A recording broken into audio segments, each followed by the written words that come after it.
Ya, keluarga Indonesia kembali lagi di Kumpul Keluarga, masih membahas tentang ibu sambung. Tadi kita bertemu dengan ibu sambung dan anak-anaknya yang luar biasa ya, Onti ya. Iya. Pendekatannya luar biasa, malah itu satu hal yang jadi berkah untuk mereka karena saling melengkapi kondisinya.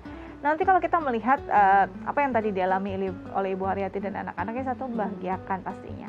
Tapi mungkin di kondisi lain bisa jadi tidak seperti itu. Ya. Apalagi kalau misalnya tadi berbeda gender juga dengan anak yang pernah atau anak kandung kita gitu. Nah, ini bisa nggak sih, Onti, kita sambil jalan belajar untuk jadi seorang ibu yang tiba-tiba anaknya mungkin sudah langsung remaja gitu kan? Itu kan biasanya kita belajar proses. Bisa tidak kita beradaptasi langsung? Apa yang harus kita lakukan agar itu bisa berjalan baik? Iya, benar sekali. Jadi memang tidak bisa menyamaratakan semua kondisi ya. Ada yang memang menjadi ibu sambung karena misalnya contohnya ibu kandung si anak itu sudah meninggal, akan berbeda dengan misalnya ibunya masih ada.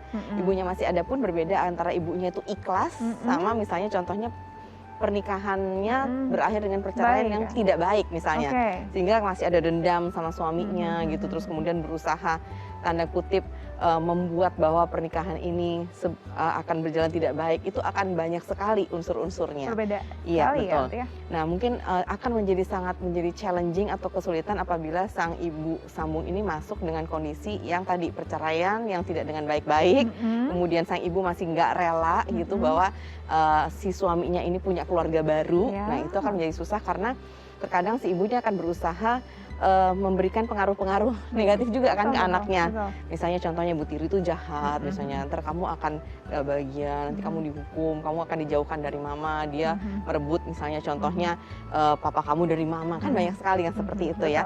Nah, jadi benar sekali yang dikatakan oleh Dika bahwa kalau remaja itu juga makin sulit ya? Untuk masuk dibandingkan pada saat anak-anak ini masih di usia kecil. Karena kenapa? Karena pada saat kecil kan pikiran anak-anak masih sederhana ya. Begitu dia melihat bahwa oh ini ada ibu yang memberikan perhatian yang ikhlas, kemudian yang baik kepada dia bisa menerima. Tapi begitu remaja dia sudah punya banyak informasi yang ada di kepalanya, banyak pendapat, persepsi, pemikiran, penerimaan juga. Nah, sehingga terkadang itu akan menjadi lebih susah di anak-anak remaja. Tapi bukan berarti tidak mungkin. Itu dia. Balik lagi. Masih ada harapan.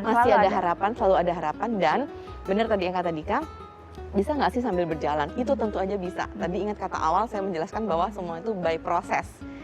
Gitu. Nah, Onti nih tidak hanya tantangannya ada keluarga baru, ada anak baru gitu ya, tapi stigma baru juga mungkin bisa terjadi dan melekat pada ibu sambung. Apalagi kalau kita lihat stigma di luar sana betapa mungkin kurang baiknya ibu sambung. Bagaimana seorang perempuan apalagi yang belum pernah misalnya punya pengalaman menjadi seorang ibu harus menyandang stigma ini? Apa yang harus dia lakukan paling tidak untuk lebih fokus pada dirinya sendiri, tidak mendengarkan kata orang? Iya, betul.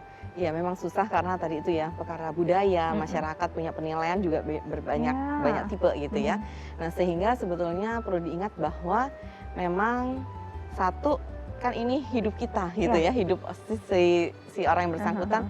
Jadi satu, berusaha yang terbaik aja dan tidak memandang bahwa omongan-omongan ini itu menjadi suatu hal yang kemudian terlalu diambil hati dan berat. Yang penting jalani saja dan kemudian perlihatkan bahwa memang akan baik-baik saja gitu. Karena banyak sekali kita bisa lihat dari role model juga yang ada di masyarakat, di mana ibu-ibu sambung ini bahkan yang memang awalnya sulit mendekati anak sambungnya dan akhirnya juga berakhir dengan baik gitu. Dan bahkan hubungan mereka jauh lebih dekat bahkan dibandingkan dengan ibu kandungnya tentunya. Tapi memang kalau memang sangat memungkinkan ada hubungan yang baik antara ibu kandung dan ibu sambung, itu jauh lebih baik tentunya. Karena bisa saling bertukar pikiran, berkomunikasi untuk sama-sama menjalin hubungan yang baik untuk mendidik anak dan membesarkan mereka ya, Anti ya. Anti, terima kasih banyak sudah berbagi bersama kami di Kumpul Keluarga. Terus sehat biar kita terus bagi-bagi ilmu di sini ya, Anti ya.